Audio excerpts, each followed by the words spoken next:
far, she was managing a huge AUM of 25 lakh crore. In a few weeks, she will be managing 33 lakh crore. That's way above the Indian budget. Yes, my guest is Arundhati Bhattacharya, Chairman, State Bank of India. Mrs. Bhattacharya, thank you very much for joining me today.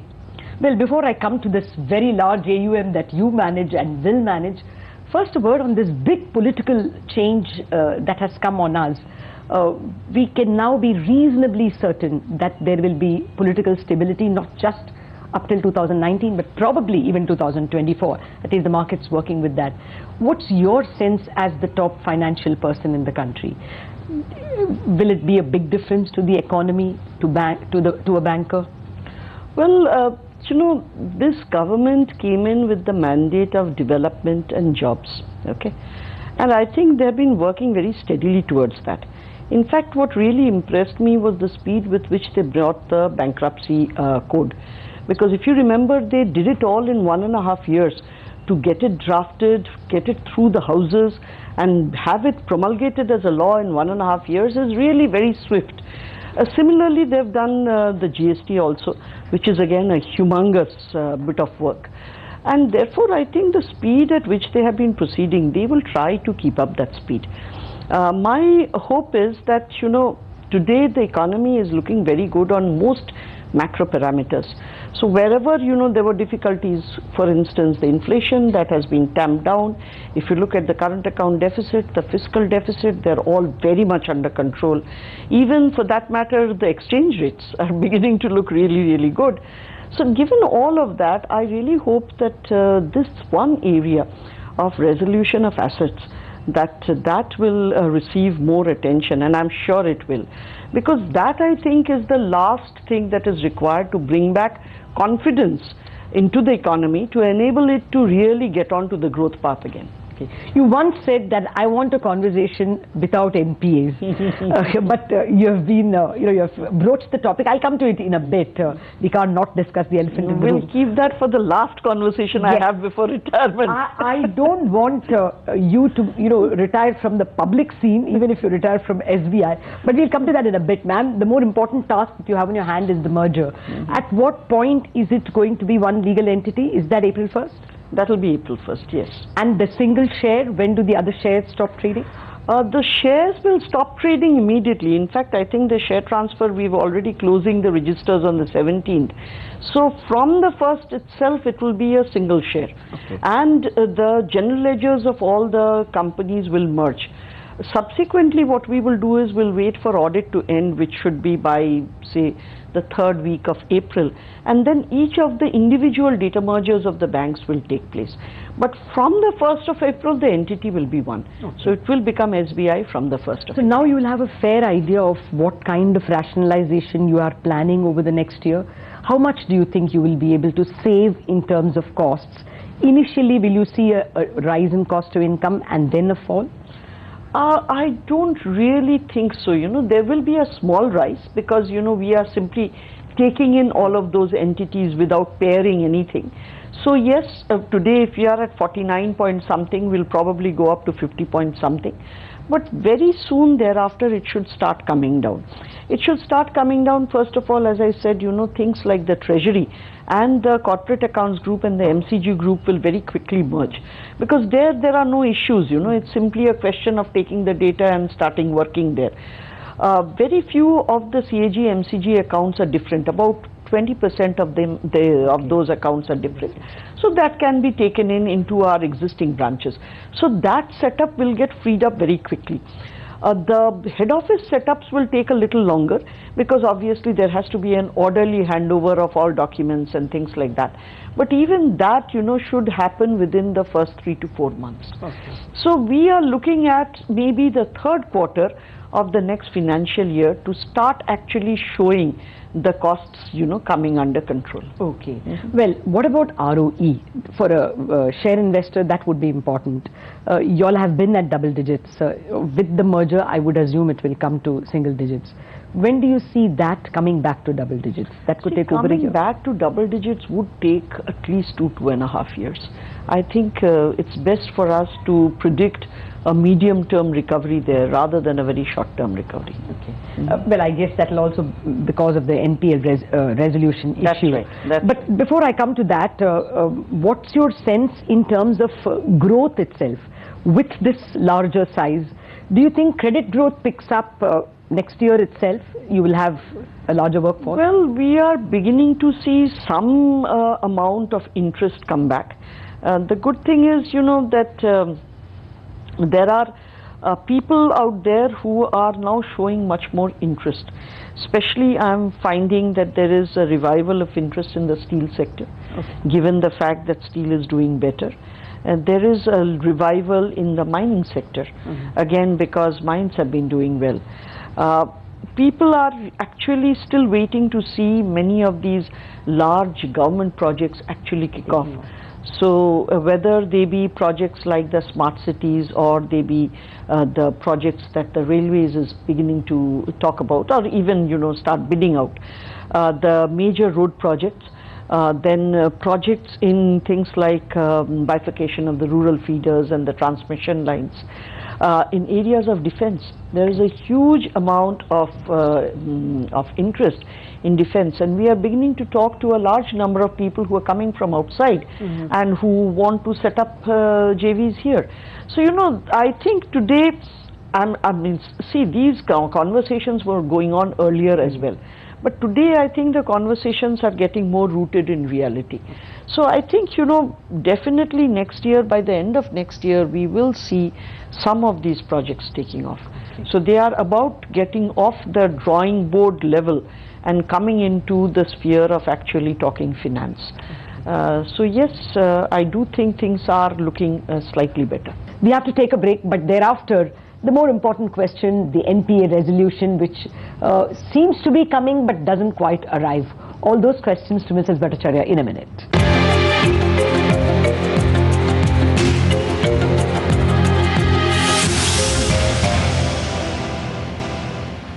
Welcome back to Indianomics. I'm speaking with the country's most powerful banker, Mrs. Bhattacharya, Chairman of State Bank of India. Mrs. Bhattacharya, I know these are trying times for bankers. NPA resolution. The bankers had approached Reserve Bank asking for tweaking of all those alphabet, anagrams, S4A. Have you heard back anything tweaked, anything likely to get tweaked? We haven't heard back as yet. But again, you know, it's like this. Whatever of the frameworks that have been provided, many of our accounts don't really fit into the frameworks, and we do not want to retrofit any accounts into these frameworks. So the fact of the matter is that each of these accounts will have to be given a different kind of a treatment. Now, unless you have a framework, we are not able to get an agency outside of the bank to look at it. So if you look at the OC, the Oversight Committee, which looks at the process and at least confirms that we have done things as per the laid down system. Now the OC can look at these accounts only if there is a framework, okay? And for the bankers, and I think especially the public sector bankers, they are keen that when some difficult decisions like these are taken, that at least one other committee looks at it and says that yes, it is as per the framework, okay? So if you have to provide a framework and yet you need different solutions for different accounts, then you need a framework that will enable all of this to come in. Which is why what we had suggested is that as it seems to be difficult to do anything to S4A, SDR, etc., the CDR has been something that has worked quite well in the past. So maybe what could be done is incorporate these features into CDR to enable CDR to have a framework that will take into account all of these basically units. What you're saying is we get back CDR with probably some tweaks, right, so that the overseeing committee has a reference That's right. when it approves. That's right. That's right. Then I would assume that you also want the overseeing committee to go through all the major resolutions. That's right. Okay. We feel that that would be a good way of doing things, because as I said again, these are very difficult decisions, and anything could be open to question. So it would be good to have at least one other committee that is totally independent having a look at it.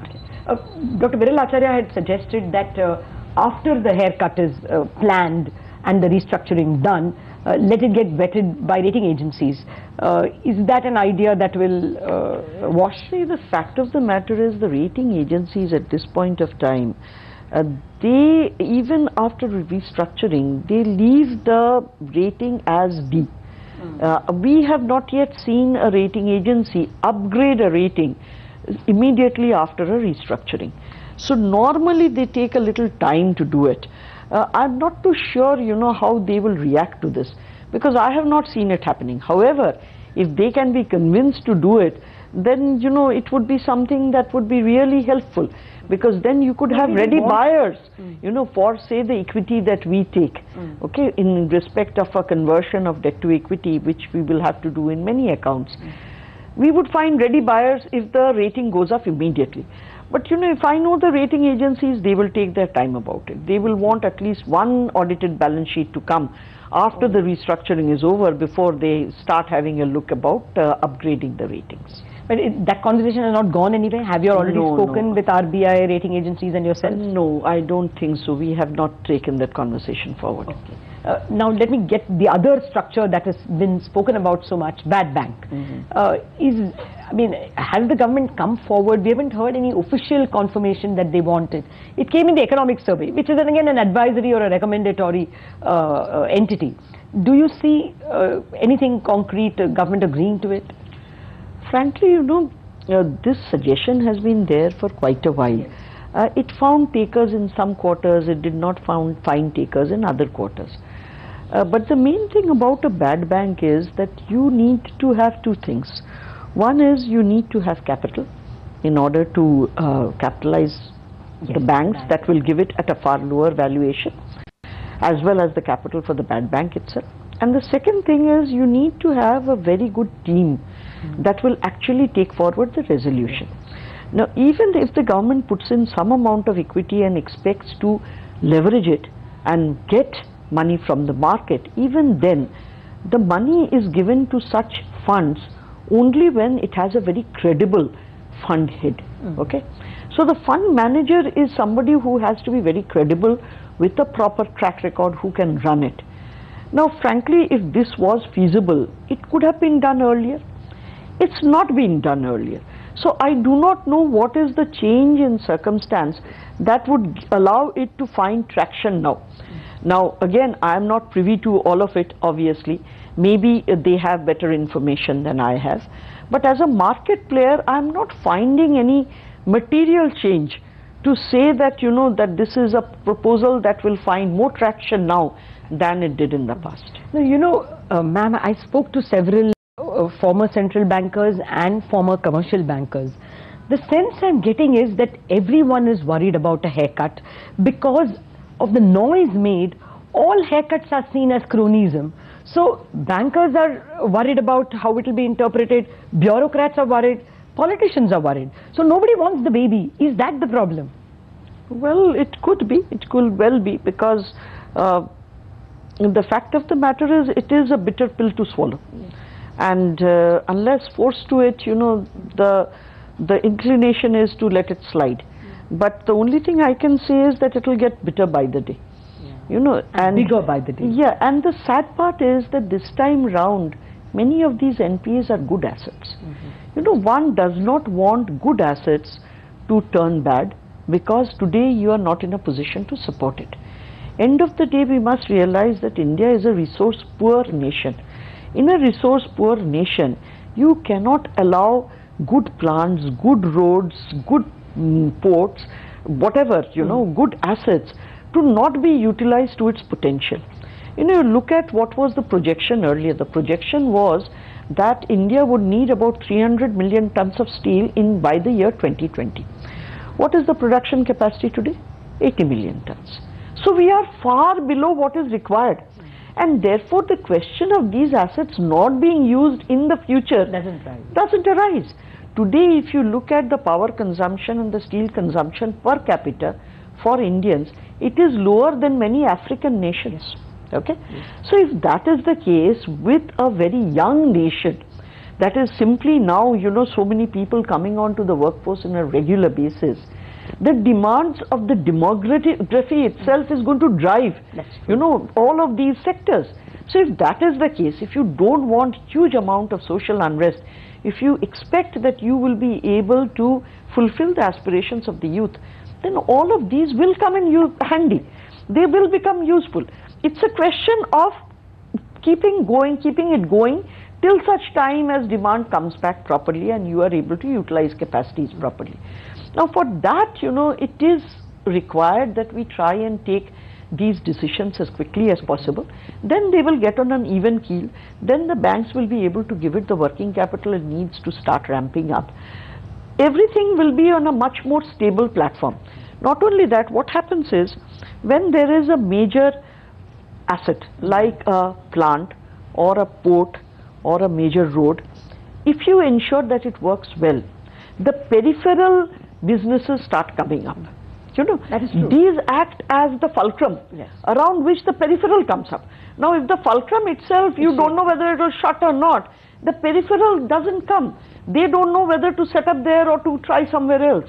So if we are looking for more employment, more job creation, it's important to get these major industries up and running again. Yeah, so ma'am, if you have the CDR mechanism back with tweaks and the overseeing committee okay, do you think if these two are given, we should see resolution in 2017? Absolutely, absolutely. There is no doubt in my mind at all that you will see it.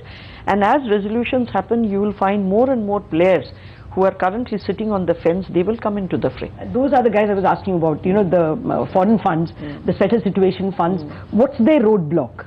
Their roadblock is they don't really know whether they should invest now. If the recovery is 2 years away, they'd rather invest 1.5 years down the line. If they find that it's going to happen now, then they will start coming in more. Okay? So the fence sitters have to be convinced. As I told you, what will happen with the resolution? Nothing great, excepting that confidence comes back. And that is a essential ingredient in any country. But have you progressed in your talks with RBI on tweaking CDR? We have talked to them, yes. I don't know whether that can be termed as progress or not. But we have definitely, put our cards on the table. They are aware about where we are, what we need, why we are asking for certain things. But I think they are aware of it. Okay. Well, let me just come for a few questions on your own performance.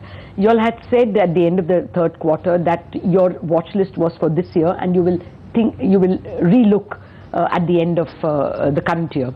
Are you expecting that the watch list could increase substantially for FY18? I don't really think so. However, I would like to keep it a little open because the other banks are also coming in. The 5 major banks are coming in. So while, we have aligned their portfolio with us, more or less, it is aligned, but still, unless you actually have the book, it's difficult to make a projection. We have aligned with what we had. They have still another 20%. So we need to look at that bit as well. And some of them are units where we have no exposure at all. Some of the units where I was feeling very happy, I have no exposure, I'm suddenly finding I have exposure. So that is something that we really need to look at. But overall, what I have seen, I don't think, it will be any very huge increase. Yes, there will be some amount, but well controlled. Okay. Within control. Okay. What about demonetization impact itself? If you looked at the GDP numbers, or if you look at several parameters, it appears that it is transient. That's right. So, are you getting a sense that you will, in your MSME or SME portfolio, in the fourth quarter, get away with minor injuries? I should think so. I should think so. See, what has happened is, in respect of the small value loans portfolio, when you give forbearance for 2 EMIs, in the third month you are asking for 3 EMIs altogether, which is not easy.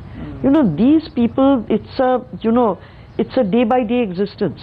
So if you have eaten up 2 EMIs, it will be very difficult to put all three together, you know, in the third month. That is the reason why we had requested RBI that you back end the two EMIs. Don't say that in the third month you need all three. However, RBI didn't think that that would suit whatever they had in mind, so they insisted on this. Now, as a result, what is happening is my guys are really having to work very hard in order to follow up with as many people as possible in order to pull it back. Again, as I told you, these are portfolios that are very effort elastic. So it is a very high touch portfolio. So you have to really go after them. Now, during those 2 months, actually speaking, we didn't have the bandwidth to do demonetization as well as follow up, so it became a problem. But now we have got that bandwidth more or less back. So we are working a lot in order to see that, you know, the impact is minimized. I think the impact in the agri and in the P segment will be minimal.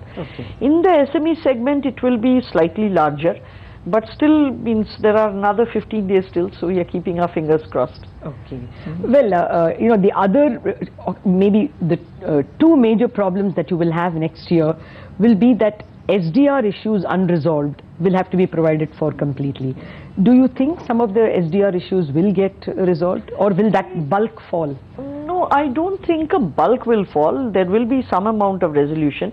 Again, if I can see more of the large corporate resolutions coming through, then there will be more interest in those SDR accounts as well. You know, so SDR, basically we are looking for a buyer in order to take it out. Now that also, you know, will see more interest once there is interest in these large ones. So I think, you know, it's all sort of bound one to the other. And if you can get a virtuous cycle sort of kicked off, then, you know, it will go around in respect of other accounts as well. If that doesn't happen, then we may still go take them through the deep restructuring process instead of just allowing it to fall and leaving it there. That is really, you know, of very little use. Yeah, so that's my only worry about next year. You will have possibly those accounts like SDR accounts coming, and you will have the aging of NPA. Therefore, do you think financial ratios will worsen much more for Indian banks in FY18, or do you think that they will be as bad as FY17? They will be maybe slightly worse off than FY17 if nothing happens. You know, if there is no resolution. But your bet is something good. Yes, my bet is that, you know, 90% I am convinced that something will happen. Because I think just as you appreciate it, so does everybody else. Everybody does understand that just by doing nothing, nothing is going to go away. At the end of the day, decisions have to be taken, action has to be taken. So I still believe that we will do that. The government and the RBI get it, that, you know, they have to. I'm sure they do. They get it better than you and me, believe me. No, I mean, the problem with tweaking rules is that in way back in 2009 and 2011, when the OTS was allowed, the fear now is that the loans were evergreened then. I guess that is why Reserve Bank doesn't want to ease the rules. See, I think there is a difference then and now. The main thing is here, people are now convinced that pain has to be taken, haircuts have to be taken, conversions from debt to equity has to be made. That was now not how it was in those days. In those days, the emphasis was, or the attempt was, to ensure that the debt remains fully protected. Now, if you protect the debt in these cases of over-leveraged companies, you are not going to get sustainable solutions. To get sustainable solutions, one has to take that pain. There are plenty of issues for which the banking sector and the government will want you to continue. But let's see on 30th September how much... September, 6th of October. Okay, 6th of October, how things are panning out and how less challenging you have been able to make the banking sector. Because you make the decisions not just for State Bank Group, but for the entire banking sector. And we will take stock then. Thank you very much for joining me today. Thank you. Thank you, Ralph.